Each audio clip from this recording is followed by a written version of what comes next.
نحمده ونصلي على رسوله الكريم اما بعد فاعوذ بالله من الشيطان الرجيم بسم الله الرحمن الرحيم رب اشرح لي صدري ويسر لي امري واحلل عقدة من لساني يفقهوا قولي۔ ابو قتادہ انصاری کہتے ہیں کہ آپ صلی اللہ علیہ وسلم سے عرفہ کے دن کے روزے کے بارے میں پوچھا گیا تو آپ نے فرمایا گزرے ہوئے ایک سال اور آنے والے سال کے گناہوں کا کفارہ بن جاتا ہے۔ یعنی بندے کے لیے ایک بہت بڑی موٹیویشن ہے یہ روزہ کہ اللہ سبحانہ تعالیٰ پچھلے سال کے گناہ تو معاف کرتا ہے، اگلے سال کے لیے بھی معافی کا وعدہ کرتا ہے، اور یہ ایک طرح سے پروٹیکشن کا ذریعہ بھی بنتا ہے کہ جب انسان روزہ رکھتا ہے، اللہ تعالیٰ سے دعائیں کرتا ہے، تو پھر انسان کے اندر ایک تزکیہ کی کیفیت پیدا ہوتی ہے، اور پھر عبادت کا ایک بڑا فائدہ یہ ہوتا ہے کہ ایک نیکی اگلی نیکی کو راہ دیتی ہے، اور پھر انسان اگلے سال گناہوں سے بچنے کی کوشش کرتا ہے۔ پھر انہی دنوں میں اسی عشرے میں مزدلفہ کی رات بھی ہے، مشعر الحرام کے پاس ٹھہرنا بھی ہے۔ سورۃ البقرہ میں آتا ہے لیس علیکم جناح ان تبتغوا فضلا من ربکم فاذا افضتم من عرفات فاذکروا اللہ عند المشعر الحرام واذکروہ کما ہداکم وان کنتم من قبلہ لمن الضالین۔ تم پر کوئی گناہ نہیں کہ اپنے رب کا کوئی فضل تلاش کرو، یعنی اپنی لائیولی ہوڈ کے لیے محنت کرو، کام کرو، کمائی کرو، کوئی گناہ کی بات نہیں، وہ بھی ایک عبادت ہے۔ اور اگر کوئی شخص حج کے دوران بھی ساتھ ساتھ اپنے گزارے کے لیے کوئی کام بھی کر رہا ہے تو کوئی اس کا بھی حج ہو جائے گا۔ پھر جب تم عرفات سے واپس آؤ تو مشعر حرام کے پاس اللہ کو یاد کرو، یہ بھی اللہ تعالیٰ کا حکم ہے، اور یہ حاجیوں کے لیے ہے اس رات وہاں ٹھہرنا مزدلفہ۔ اور اگر آپ نے حج کیا تو آپ کو معلوم ہوگا کہ وہ رات بھی خاص ہی رات ہوتی ہے، جس میں منا کا دن بھی تھک کے گزرتا ہے، پھر عرفہ کا دن بھی تھک کے گزرتا ہے، اور پھر جب آپ یہ رات مزدلفہ میں آ کے ٹھہرتے ہیں تو کوئی آپ کے پاس خیمے نہیں ہوتے، آپ کھلے آسمان کے نیچے پڑے ہوتے ہیں، اور یعنی کہ ایک ایسی رات ہوتی ہے کہ جو لازماً آپ کو قبر کی یاد دلا دیتی ہے، کیونکہ سبھی کو زمین پر لیٹنا پڑتا ہے، اللہ ماشاء اللہ کہ کوئی بیمار ہے اور کسی کے لیے کوئی خاص اسٹریچر یا کوئی ایسا بیڈ ارینج کیا گیا، وہ ہارڈلی کہیں دیکھنے کو ملتا ہے، ورنہ سبھی لوگ زمین پر مٹی پہ چادریں بچھا کے یا صفیں بچھا کے اس پر لیٹے ہوئے ہوتے ہیں، اور آسمان اوپر نظر آ رہا ہوتا ہے، اور اپنے آس پاس سبھی لوگ احرام میں ہوتے ہیں۔ ایسے موت یاد آتی ہے، اور ایسے قبر یاد آتی ہے، اور ایسے رب یاد آتا ہے کہ وہ ایک عجیب ہی ایکسپیرینس ہے۔ یہ رات بھی اسی عشرے کی رات ہے، اور اس رات بھی، اور پھر اس دن صبح اٹھ کر خاص طور پر ارلی اللہ کا ذکر کرنا اور تکبیرات پڑھنا اور دعائیں کرنا، یہ بھی بڑی اہم اور خوبصورت عبادتوں میں سے ہے۔ اہل مزدلفہ کے بارے میں آتا ہے، بلال بن رباح سے روایت ہے کہ نبی صلی اللہ علیہ وسلم نے مزدلفہ کی صبح ان سے فرمایا اے بلال لوگوں کو خاموش کراؤ، پھر فرمایا بے شک اللہ نے تمہارے اس جمع ہونے میں یعنی مزدلفہ میں تم پر احسان فرمایا ہے کہ تمہارے نیکوکاروں کی وجہ سے تمہارے گناہگاروں کو بھی بخش دیا ہے۔ یعنی نیک لوگوں کی دعائیں اللہ نے سنی ہیں، انہوں نے جو گناہگاروں کے حق میں دعائیں کی ہیں اس وجہ سے ان کی بھی بخشش ہو گئی ہے، اور تمہارے نیکوکاروں نے جو مانگا اللہ نے انہیں وہ بھی عطا کر دیا۔ یعنی آج کی رات میں جو دعائیں کی اور یہ صبح اٹھ کر جو اللہ کو پکارا تو تمہاری یہ دعائیں بھی قبول ہو گئیں۔ یہ نبی صلی اللہ علیہ وسلم نے مزدلفہ والوں کو خوشخبری دی تھی۔ انہی دنوں میں اللہ تعالیٰ کی عبادت کرتے ہوئے شیطان کو کنکریاں مارنے کا عمل بھی ہے، وہ بھی اسی عشرے میں ہوتا ہے۔ آپ ویسے جائیں عمرے پہ جا کے کنکریاں ماریں، اس کا کوئی فائدہ نہیں، لیکن اگر آپ اس عشرے کے 10 تاریخ کو کنکریاں مارتے ہیں تو اس کا بہت بڑا اجر ہے۔ نبی صلی اللہ علیہ وسلم نے فرمایا تمہارا جمرات کو کنکریاں مارنا، پس تمہاری ہر کنکری مارنے کے بدلے، ایک سٹون پھینکنے کے بدلے ایک کبیرہ گناہ جو ہلاک کرنے والا تھا اس کا کفارہ ہو جاتا ہے۔ پتہ نہیں ہم نے زندگی میں کتنے کبیرہ گناہ کیے ہیں، اللہ تعالیٰ معاف کر دے ہم سب کو۔ تو ہر کنکری جو پھینکتے ہیں تو ایک کبیرہ گناہ ختم، ایک کبیرہ گناہ ختم، ایک کبیرہ گناہ، اور ایسا کبیرہ گناہ جو ہلاک کر دینے والا تھا، موبقات السبع جس کو کہتے ہیں نا، 7 بڑے بڑے گناہ جو ہیں۔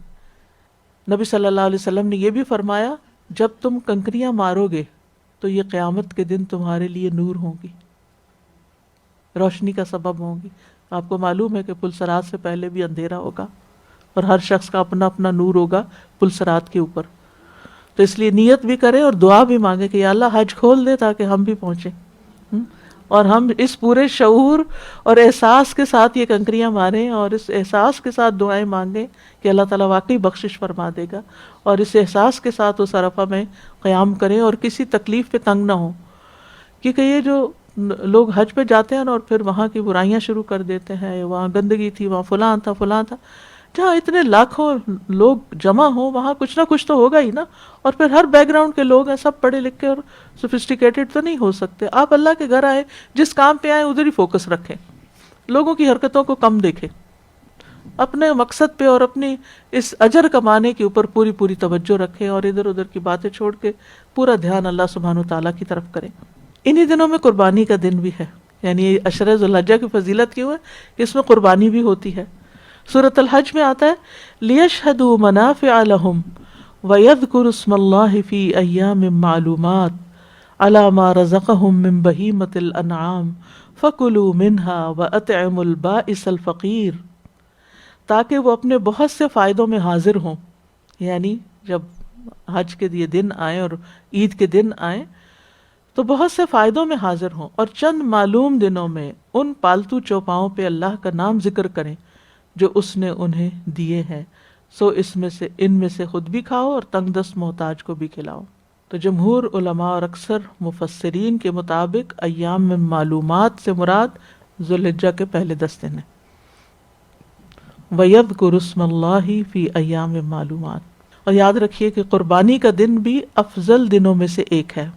عبداللہ بن قرط روایت کرتے ہیں کہ رسول اللہ صلی اللہ علیہ وسلم نے فرمایا اللہ کے نزدیک سب سے افضل دن یوم النحر ہے, اس کے بعد یوم القر, یعنی قربانی کے دنوں میں سے سب سے افضل 10واں دن ہے, اور پھر 11واں دن, اور پھر یعنی کہ پہلے دن کی قربانی زیادہ افضل ہے, پھر اس کے بعد سیکنڈ ڈے کی, پھر تھرڈ ڈے کی. اور قربانی بذات خود ایک بہت افضل عمل ہے. ابو بکر صدیق رضی اللہ عنہ روایت کرتے ہیں, کہتے ہیں کہ رسول اللہ صلی اللہ علیہ وسلم سے سوال کیا گیا کون سا حج افضل ہے؟ آپ نے فرمایا العج والثج. عج کا مطلب ہے لبیک پکارنا, یعنی بلند آواز سے لبیک اللہم لبیک لبیک لا شریک لک لبیک ان الحمد والنعمت لک والملک لا شریک لک, یعنی وہ حج زیادہ افضل ہے جس میں یہ والا ذکر زیادہ ہو. اور دوسرا افضل حج کیا ہے؟ خون بہانا, یعنی قربانی کرنا, یعنی جس حج میں قربانی کی جائے. اور آپ کو معلوم ہے کہ رسول اللہ صلی اللہ علیہ وسلم نے 100 اونٹ قربان کیے تھے حجۃ الوداع کے موقع پر. 100 اونٹ. ہم گائے کا ایک حصہ ڈالتے ہوئے پوچھتے ہیں واجب ہے, سنت ہے, فرض ہے کیا نہیں. یہاں دیں, پاکستان میں دیں, کس کو نہ دیں, اور کیا صرف اپنے لیے کریں یا اپنی امی ابو کو بھی اس میں شامل کر لیں. کتنے ہمارے, ٹھیک ہے معلومات حاصل کرنی چاہیے, لیکن اس سے آگے بھی بڑھ کے سوچنا چاہیے کہ میری وسعت کیا ہے, کیونکہ قربانی تو قرب حاصل کرنے کا ذریعہ ہے نا.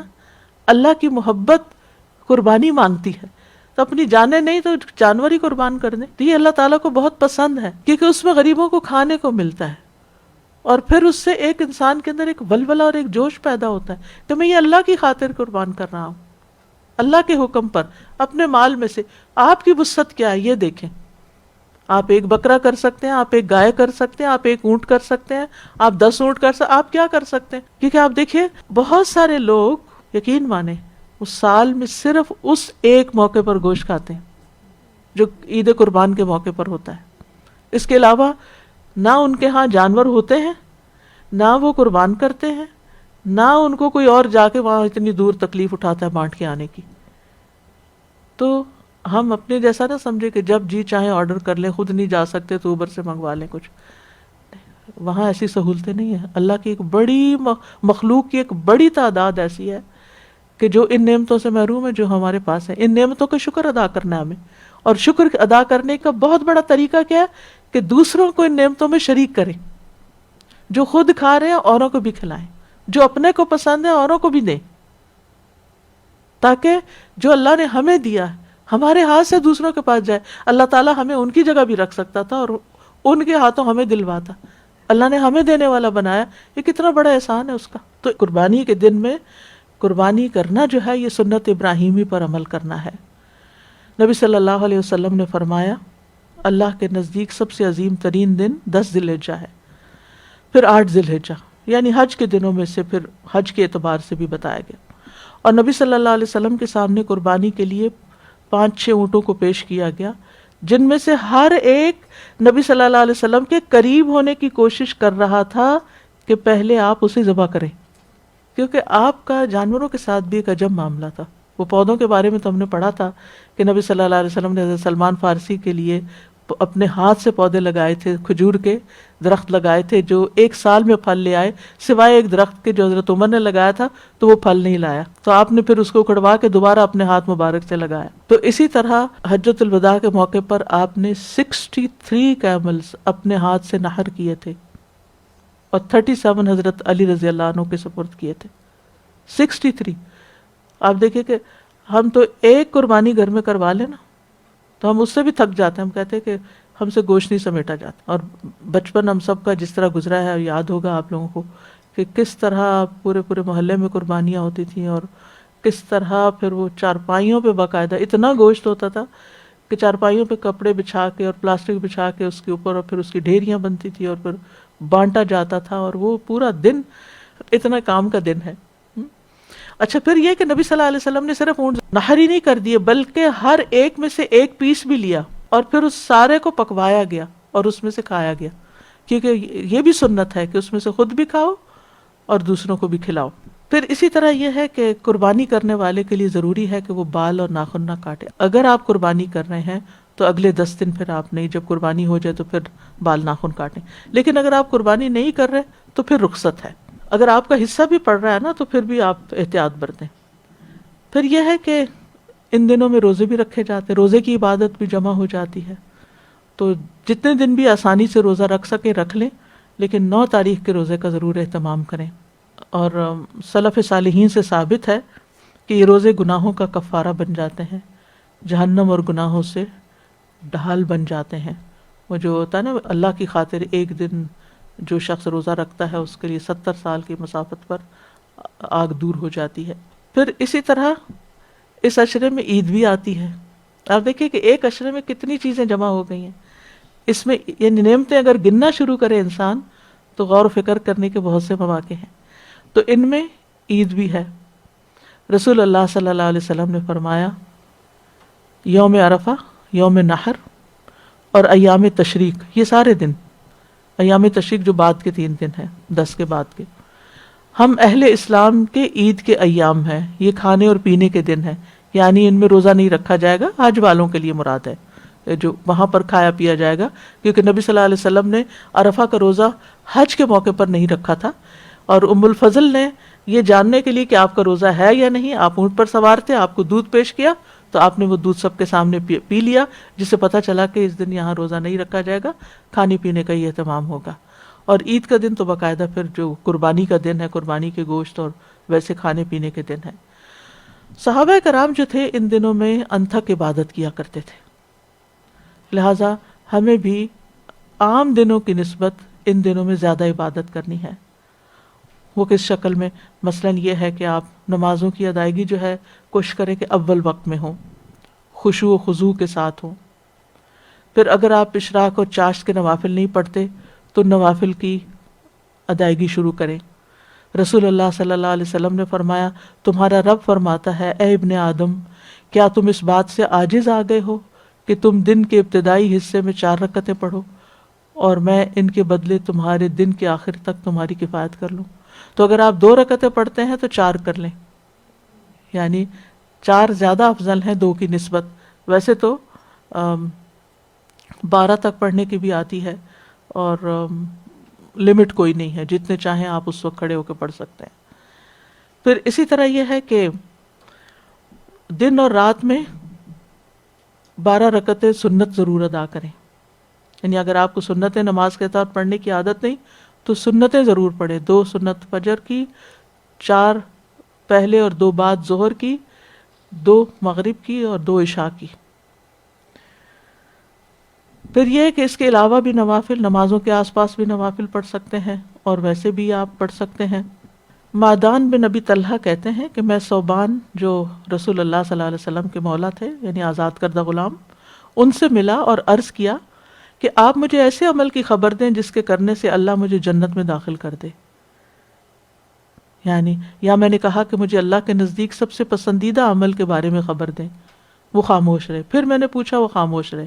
میں نے تیسری بار پوچھا تو انہوں نے کہا میں نے رسول اللہ صلی اللہ علیہ وسلم سے اس بارے میں سوال کیا تھا تو آپ نے فرمایا تھا تم پر اللہ کے لیے سجدوں کی کثرت لازم ہے۔ تو سجدوں کی کثرت، خوشی کی کوئی خبر ملے تو سجدہ کریں، قرآن پڑھ رہے ہوں تو سجدہ تلاوت کریں، اور اس کے علاوہ بھی آپ نوافل کی کثرت کریں۔ فرمایا تم جب بھی کوئی سجدہ کرتے ہو تو اللہ اس سجدے کے سبب سے تمہارا ایک درجہ بڑھا دیتا ہے اور اس کے ذریعے تمہاری ایک خطا مٹا دیتا ہے۔ پھر اسی طرح مردوں کے لیے نماز با جماعت، پھر اسی طرح اگر تہجد نہیں پڑھتے تو تہجد شروع کر لیں، اور اگر تہجد پڑھتے ہیں تو اس کے اندر اپنی قرات اچھے طریقے سے کریں، اور اگر دوبارہ نہیں اٹھ سکتے، آج کل مجھے معلوم ہے راتیں بہت ہی چھوٹی ہیں، تو عشاء کی نماز کے ساتھ ایکسٹرا نوافل پڑھ لیں قیام اللیل کی نیت سے، اور کوشش کریں کہ ہر رکعت میں مختلف صورتیں پڑھیں۔ اور پھر یہ ہے کہ قضا روزے اگر رہتے ہیں تو ان کو رکھنے کا بہترین موقع ہے۔ صدقہ خیرات کرنے کا، جس نے اللہ کی راہ میں کوئی چیز خرچ کی اس کے لیے 700 گنا اجر لکھا جاتا ہے، تو ان دنوں میں ہر روز صدقہ کریں۔ اور اگر کچھ نہیں آپ کے پاس تو کھجور کا صدقہ، ایک کھجور بھی جو ہے وہ پہاڑ برابر بن جاتی ہے اگر اللہ کی خاطر آپ کچھ دیتے ہیں۔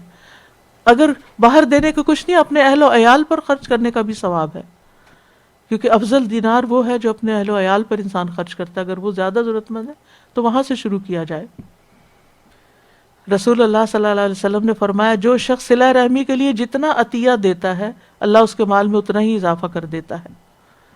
اور پھر خاص طور پر ایسے رشتہ دار کو دینا جو پوشیدہ دشمنی، آپ سے حسد رکھتا ہو دل میں، کبھی آپ سے خوش نہ ہو، کبھی شکریہ ادا نہ کرے، جب آپ دے تو وہ کہے یہ تو تھوڑا ہی ہے۔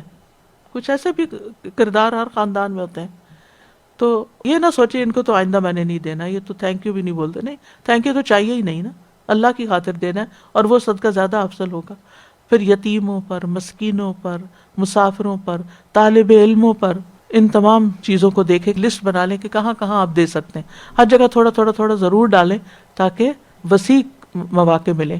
پھر قرآن مجید سے تعلق، کیونکہ قرآن کی تلاوت ایسی تجارت ہے جس میں گھاٹا ہے ہی نہیں۔ ان الذین یتلون کتاب اللہ واقاموا الصلاۃ وانفقوا مما رزقناہم سرا وعلانیۃ یرجون تجارۃ لن تبور، یعنی قرآن کی تلاوت، نماز پڑھنا، زکوٰۃ دینا، اللہ کے راستے میں خرچ کرنا، یہ ایسی تجارت ہے جس میں کوئی نقصان نہیں۔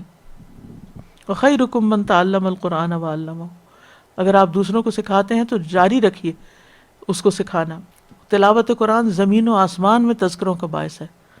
جن کو اللہ توفیق دے روز 3 سپارے پڑھیں تو 10 دن میں قرآن بھی پورا ہو سکتا ہے۔ ابن رجب کہتے ہیں نفلی اعمال میں عظیم عمل جس کے ذریعے انسان اللہ کا تقرب حاصل کر سکتا ہے وہ قرآن کی کثرت سے تلاوت ہے، اور اس کو غور و فکر اور تدبر کے ساتھ خوب سمجھ کر سننا ہے، یعنی تلاوت سنیں بھی اور دھیان سے سنیں، اور اگر کوئی حفظ کر رہے ہیں تو اس کو دہرائیں، معنی پر غور کریں، عمل کی باتیں اس میں سے نکالیں۔ پھر ذکر کی کثرت، نبی صلی اللہ علیہ وسلم نے فرمایا کوئی دن اللہ کے ہاں ان 10 دنوں سے زیادہ عظمت والا نہیں، اور نہ ہی کسی دن کا عمل اللہ تعالیٰ کو ان 10 دنوں کے عمل سے زیادہ محبوب ہے۔ تم ان 10 دنوں میں کثرت سے لا الہ الا اللہ، اللہ اکبر اور الحمدللہ کہو۔ یہ خاص ذکر ہے ان 10 دنوں کا، لا الہ الا اللہ۔ آپ کو پتہ نا لا الہ الا اللہ پڑھنے والے کے لیے خوشخبری، جتنی دفعہ آپ لا الہ الا اللہ پڑھتے ہیں جنت کی خوشخبری ملتی، جنت کی خوشخبری ملتی۔ اور پھر یہ ہے کہ وَاذْكُرُوا اللَّهَ كَثِيرًا لَعَلَّكُمْ تُفْلِحُونَ، کامیابی کا ذریعہ ہے، سکون کا باعث ہے، اور افضل الذکر لا الہ الا اللہ ہے۔ ایک دفعہ سبحان اللہ اور الحمدللہ کہنے سے زمین و آسمان بھر جاتا ہے۔ صحابہ اور تابعین ان دنوں میں کثرت سے تکبیرات پڑھتے تھے، بازاروں کی طرف نکل جاتے اور تکبیرات پڑھتے، خاص طور پر حضرت عبداللہ بن عمر اور ابو ہریرہ کے بارے میں آتا ہے، اور لوگ ان کی تکبیر سن کر تکبیر کہتے، اور پھر ایام تشریق میں خاص طور پر نمازوں کے بعد کی تکبیرات، عورتیں بھی تکبیرات کہتی. عمر رضی اللہ عنہ منا میں اپنے خیمے کے اندر تکبیر کہتے تو مسجد میں لوگ سنتے، وہ کہتے اور بازار والے پھر کہتے، نہیں ایک سلسلہ چل پڑتا، یہاں تک کہ سارا منا تکبیرات سے گونج جاتا. کیا منظر ہوگا. ابن عمر منا کے ان دنوں میں نمازوں کے بعد بستر پر، خیمے میں، راستے میں، دن کے تمام حصوں میں تکبیرات پڑھتے رہتے تھے. میمونہ رضی اللہ عنہ یوم النحر کے میں تکبیر کہتی تھیں، اور عورتیں ابان بن عثمان اور عمر بن عبدالعزیز کے پیچھے مسجد میں مردوں کے ساتھ تکبیرات پڑھتی تھیں. یعنی مسجد کے اگلے سے میں وہ پڑھ رہے ہوتے تھے، پیچھے عورتیں بھی پڑھ رہی ہوتی تھیں. اور بلند آواز سے تکبیرات پڑھنی چاہیے. بچوں کو لگا دے اس کام پہ گھر پہ، اگر کوئی نہیں ہے گھر میں تو کوئی تکبیرات پلے کر دے تاکہ وہ بھی لگی رہیں اور ہم بھی ساتھ ساتھ پڑھتے رہیں. اور عام تکبیرات کیا ہیں؟ اللہ اکبر لا الہ الا اللہ واللہ اکبر وللہ الحمد، اللہ اکبر کبیرہ والحمد للہ کثیرہ وسبحان اللہ بکرۃ واصیلا، اللہ اکبر وللہ الحمد. پھر اللہ اکبر کبیرہ اللہ اکبر واجل اللہ اکبر وللہ الحمد، یعنی سب سے بڑا اور جلیل ہے اللہ. اور پھر یہ ہے کہ آخر میں اللہم اغفر لنا اللہم ارحمنا بھی پڑھ سکتے ہیں. اور پھر یہ ہے کہ عبادات کے ساتھ ساتھ خدمت خلق کے کام ضرور کرتے ہیں. والدین کے ساتھ حسن سلوک سب سے بڑی نیکی ہے جب انسانوں کی خدمت کی بات آتی ہے. اور وہ لوگ جو والدین کے مقام پر ہیں، والدہ نہیں تو خالہ ہیں، ساس ہیں، دادی دادا ہیں، نانی نانا ہیں، روحانی والدین استاد ہیں، یعنی معاشرے کے بزرگ لوگ ہیں، جو بوڑھے لوگ ہیں، ان سب کی خیر خبر کرنا اور ان کے ساتھ نیکی کرنا. کیونکہ افضل ترین عمل کے بارے میں جب نبی صلی اللہ علیہ وسلم سے پوچھا گیا تو آپ نے فرمایا وقت پہ نماز پڑھنا، اور پھر والدین کے ساتھ نیکی کرنا، پھر اللہ کے راستے میں جہاد کرنا. اور پھر یہ ہے کہ دیگر رشتہ داروں کے ساتھ بھی صلہ رحمی کرنا، جو ہم سے کٹے ہوئے ہیں، جو ناراض ہیں، ان کو راضی کرنا، پڑوسیوں کی خبر گیری کرنا. نبی صلی اللہ علیہ وسلم نے ابو ذر سے فرمایا تھا جب تم سالن پکاؤ تو شوربہ زیادہ کر لو اور پڑوسی کی خبر گیری کرو. ضرورت مندوں کی مدد کرنا، سلام کو عام کرنا، آتے جاتے سلام کرنا، دین کی تعلیم و تبلیغ میں حصہ لینا، اجتماعی بھلائی کے کاموں میں رضاکارانہ خدمت انجام دینا، والنٹیئر کرنا کہیں کسی کام کے لیے. اور پھر یہ ہے کہ قربانی کے دن قربانی کا اہتمام، اور اس کے لیے نبی صلی اللہ علیہ وسلم نے فرمایا پہلا کام جو ہم اس دن کریں گے نماز پڑھیں گے، پھر واپس آ کے قربانی کریں گے. جس نے ایسا کیا اس نے ہماری سنت پالی. امت کو بھی تاکید کی، اے لوگو ہر سال ہر گھر والوں پر قربانی ہے، یعنی جو استطاعت رکھتے ہو، اللہ یہ کہ بالکل بھی کچھ نہیں تو ہمیں سال بھر، اگر ہمارا بجٹ ویسے اجازت نہیں دیتا تو سال بھر تھوڑا جمع کرتے رہنا چاہیے قربانی کے لیے، کہ سال کے آخر میں وہ پھر اس کام کے لیے استعمال ہو جائے. صحابہ بہت زیادہ اہتمام کرتے تھے اور اپنے جانوروں کو کھلا پلا کے موٹا بھی کرتے تھے. نبی صلی اللہ علیہ وسلم نے فرمایا رہا تمہارا قربانی کرنا، بس یہ تمہارے لیے تمہارے رب کے پاس ذخیرہ کر دی جاتی ہے، یعنی سٹور ہو رہا ہے تمہارا وہ سب کچھ اللہ کے ہاں. تو پھر یہ کہ عید کا دن ہو تو عید کی سنتوں پر عمل کریں، نماز کا اہتمام کریں، عزیز و اقارب سے ملاقات کریں، اخلاص نیت سے قربانی کریں، قربانی کا گوشت خود بھی کھائیں، دوسروں کو بھی کھلائیں. پھر یہ کہ نیکی کا کوئی موقع ضائع نہ کریں، اور بے مقصد کاموں اور باتوں سے پرہیز کریں، گناہوں سے بچیں، کیونکہ جہاں نیک کام کرنے ہیں وہاں اپنے وقت کو ضائع کرنے سے بھی بچانا ہے اور غلط کاموں سے بھی بچانا ہے. اچھی چیزوں کا مطالعہ کریں، اچھی کتابیں پڑھنا یا ایسے لیکچر سننا جس سے نیک اعمال پر موٹیویشن ملے، یہ ہماری پرائرٹیز میں سے ہونا چاہیے. اور اس کام میں صرف خود اکیلے نہیں چلنا، اپنے پیاروں کو، اپنے گھر والوں کو، اپنے بچوں کو، اپنے رشتہ داروں کو، دوستوں کو ساتھ شریک کرنا ہے. اور اگر ان کو موٹیویشن دلانی ہے تو اس لیکچر کا لنک آپ ان سے بھی شیئر کر لیں تاکہ وہ بھی سن کر تیار ہو جائیں. تو انشاءاللہ اگر آپ میں سے ہر شخص 10 لوگوں کو بتائے گا، وہ جو عمل کریں گے وہ آپ کے حصے میں بھی لکھا جائے گا انشاءاللہ. وآخر دعوانا ان الحمد للہ رب العالمین. سبحانک اللہم وبحمدک، اشہد ان لا الہ الا انت، استغفرک واتوب الیک.